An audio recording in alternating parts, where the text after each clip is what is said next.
going to show you how to replace one of these thermal brakes on a Marvin NextGen double hung. First thing, let's blow any dust out.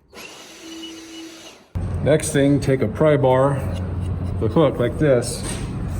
But even if it's not like this, you can get it started by pulling up on it, and then take this. You want it to this outer edge out here. And you're gonna push down, and you're gonna pry this up. And once you get that started, just pull it all the way up.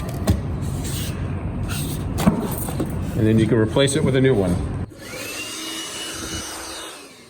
Okay, now we got this cut to fit. We're starting in one end. Okay, we're gonna move this weather stripping out of the way. We're gonna line up this kerf and that kerf with this one and this one. Push it all the way down to where it stops, and then come up to the other side. Now we got this out of the way. We'll bow it like a little bow.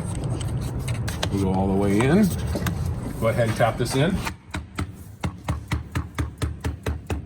And then make sure this edge is all the way flush. And then just to make sure this is seated all the way. This, on the inside there, we're gonna put some sealant along this edge in here. So I'm gonna take my black Dow 1199. I'm gonna shove it in here. Looks good. Put this weather stripping back in place. And now we'll do the other side.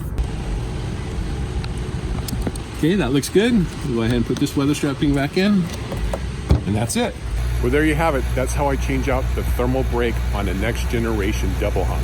And if you found this video informative, please consider hitting the subscribe button below. Thank you for watching and have a great day.